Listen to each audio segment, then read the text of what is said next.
Bienvenidos a La Huella del Crimen, el podcast en el que analizamos los casos más inquietantes, las desapariciones que estremecen y los crímenes que dejan cicatrices imposibles de borrar. Esta vez analizaremos un caso de inminente actualidad, la historia de Matilde Muñoz, más conocida como Mati, una mujer española de 72 años, independiente, políglota, amante de los viajes y de la vida en libertad. En junio de 2025, Mati recorría Indonesia. Cada día compartía con sus amigas audios, mensajes y fotos, hasta que de repente todo aquello se rompió y solo quedó el silencio. Ningún mensaje más, ninguna llamada, absolutamente nada. Lo que parecía un simple misterio turístico terminó convirtiéndose en un caso criminal con giros insospechados. Mensajes sospechosos, pertenencias abandonadas, una investigación llena de sombras y, finalmente, el hallazgo de su cuerpo sin vida en una playa de Lombok. ¿Qué ocurrió con Matilde Muñoz? ¿Quién decidió acabar con la vida de esta mujer que había hecho del viaje su manera de ser feliz en el mundo? Hoy vamos a recorrer paso a paso la trama de uno de los casos más impactantes de los últimos años.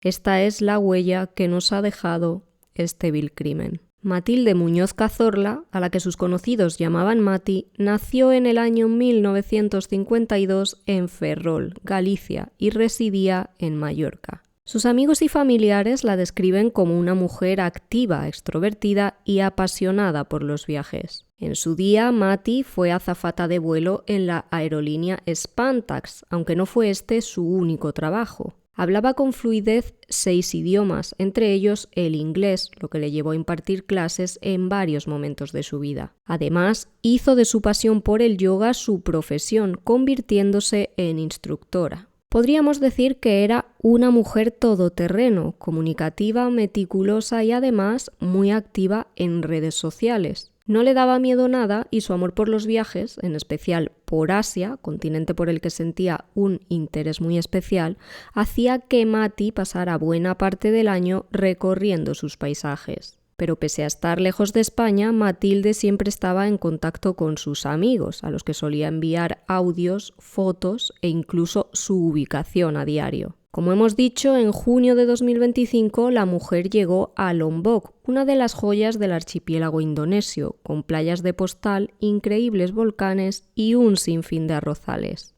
Mati se registró en el hotel Bumi Aditya, en Senggigi, en el que pagó por adelantado y donde pretendía alojarse hasta el 20 de julio. Hay que decir que decidió alojarse en este emplazamiento porque lo conocía muy bien, ya que había pasado por allí en diferentes momentos de su vida. En aquel momento todo parecía estar bien. Matilde disfrutaba de su lugar favorito en el mundo. Sin embargo, de repente todo se torció. El 1 de julio dejó de contestar al teléfono y eso hizo saltar todas las alarmas. El entorno de la mujer temía que algo malo debía haberle ocurrido. Una pareja de amigos de Matilde, que había quedado en verse con ella el 24 de julio, decidió acudir hasta el hotel en el que se alojaba la española, el Bumi Aditya. Una vez allí, le preguntaron a la gerente qué sabían de ella y ésta aseguró que se había ido a Laos. Es más, les enseñó un mensaje de WhatsApp con fecha de 5 de julio en el que, supuestamente, Mati le pedía perdón por haberse marchado sin avisar. Explicaba que estaba mala y que no podría volver hasta pasadas 2 semanas. Esas supuestas palabras de Matilde, lejos de calmar los ánimos, aumentaron aún más la angustia de sus allegados. Desde el primer momento tuvieron claro que no podía haberlo escrito ella, en primer lugar por las faltas de ortografía.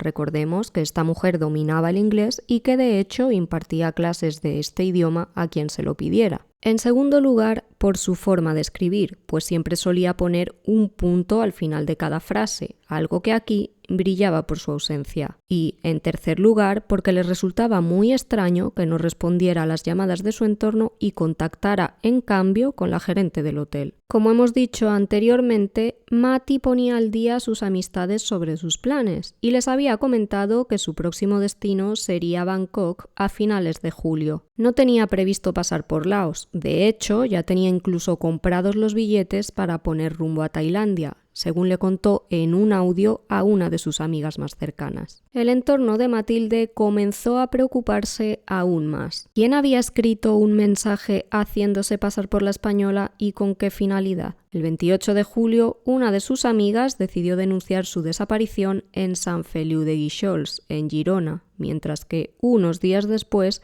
su sobrino Ignacio hizo lo propio en Alcalá de Henares, Madrid. El abogado de Mati fue el encargado de poner la denuncia pertinente en Lombok, pues el caso pertenecía a la policía de Indonesia. Las autoridades españolas, mientras tanto, solicitaron datos clave a sus homólogos en Indonesia. Pidieron los datos bancarios de Matilde para saber si se habían producido movimientos sospechosos desde el 1 de julio, así como su geolocalización para tratar de dar con su paradero. En cualquier caso, le tocaba a la policía indonesia investigar qué había sido de Matilde, y esta tarea dio inicio el 13 de agosto, después de que la embajada española así lo solicitara. Los agentes se desplazaron hasta el hotel en el que estaba alojada Matilde antes de que se le perdiera la pista. Una vez allí, interrogaron al personal y, además, utilizaron perros con el fin de que siguieran cualquier rastro de la española, aunque no encontraron nada. Desde España no tardaron en surgir ciertas dudas en torno al caso de Mati.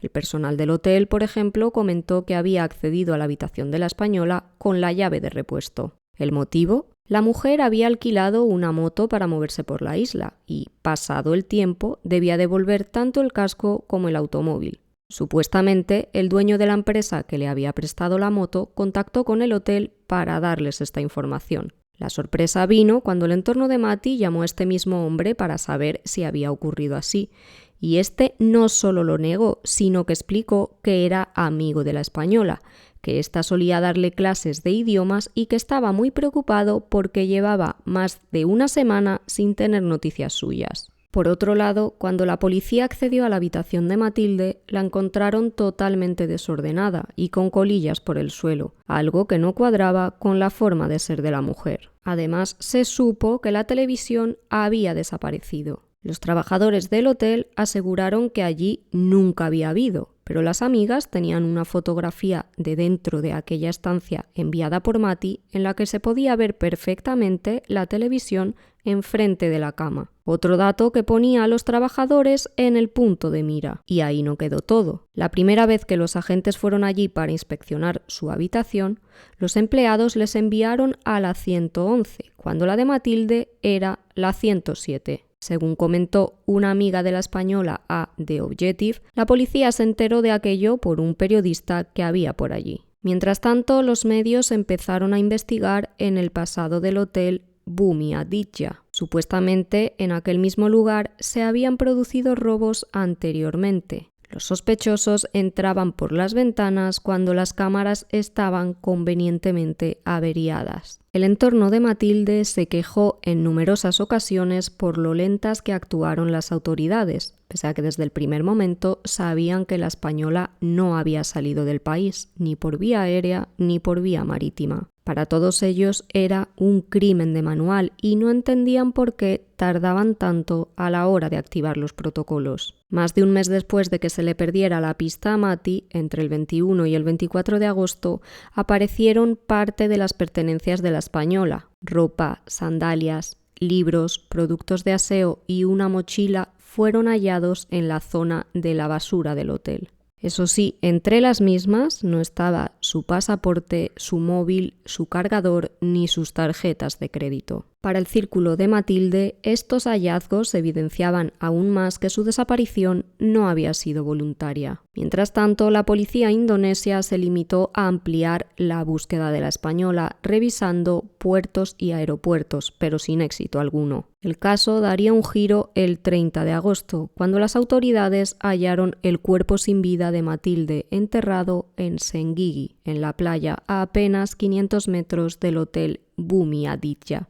El cadáver fue trasladado hasta el hospital de la Policía Regional Bhayankara para someterle a la pertinente autopsia, aunque la investigación ya adelantó que se trata de un homicidio. De hecho, 2 hombres de 30 y 34 años, un trabajador y un extrabajador del hotel, fueron detenidos por su presunta implicación en la muerte de la española después de que supuestamente confesaran haber acabado con su vida. En un primer momento, uno alegó que todo fue consecuencia de una discusión. Los detenidos tenían la música muy alta y supuestamente Matilde fue hasta allí para llamarles la atención. En una trifulca, en la que supuestamente portaban una barra de hierro, tras un empujón, la mujer por accidente habría muerto después de golpearse en la cabeza. Pero la policía tiene una teoría bien distinta. Considera que entraron a la habitación de Mati con la intención de robar. Accedieron allí a través de la ventana y, una vez dentro, comenzaron a rebuscar entre las cosas de la mujer mientras ésta dormía. De pronto, Mati despertó y, lejos de amilanarse, les plantó cara, por lo que respondieron asfixiándola con sus propias manos. Posteriormente la envolvieron en una sábana y la trasladaron a una habitación dentro del propio hotel en la que se guardaban los enseres de limpieza. Además, se encargaron de que la estancia en la que había estado alojada la mujer quedara absolutamente limpias, sin pruebas de la presencia de los detenidos allí. Aunque al principio se apuntó a que el cuerpo podría haber estado 7 semanas en ese cuarto del hotel antes de terminar enterrado en la playa, la policía indonesia baraja ahora otra hipótesis. Considera que el cadáver de Mati fue trasladado de sitio hasta en 4 ocasiones hasta acabar en la arena de Senggigi. Los investigadores creen que primero pasó por el cuarto de la limpieza que ya hemos mencionado, donde habría permanecido alrededor de 4 días. Posteriormente lo trasladaron a la parte de atrás del hotel y, ya en agosto, lo movieron a una parcela lejos del complejo turístico. El 24 de agosto, estiman las autoridades, los detenidos movieron a Matilde hasta la playa, donde enterraron los restos que serían hallados 6 días después, el 30 de agosto. La gran pregunta es, ¿cómo dieron los agentes con estos sospechosos?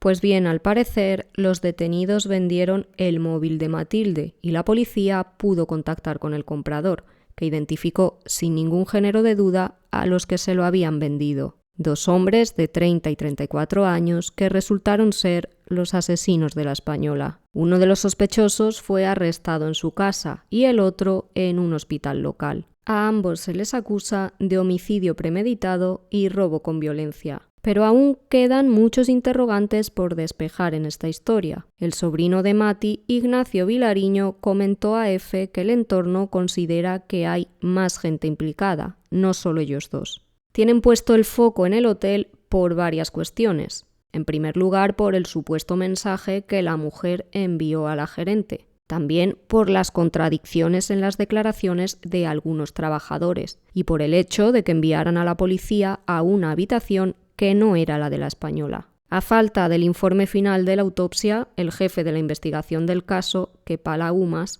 habló con Telecinco sobre la crueldad que utilizaron los detenidos para acabar con la mujer. Aseguró que, para quitarle la vida, cubrieron su rostro con una toalla y se sentaron sobre su cuerpo hasta que no pudo respirar, provocándole así la muerte. Y todo por un botín de apenas 150 euros. Desde aquí enviamos nuestras condolencias a la familia y amigos de Matilde Muñoz, una mujer aventurera que disfrutaba de la vida y que murió a manos de unos desalmados que decidieron silenciarla para siempre. Que esta huella del crimen nos recuerde que cada turista, especialmente si viaja solo, merece toda protección de las autoridades.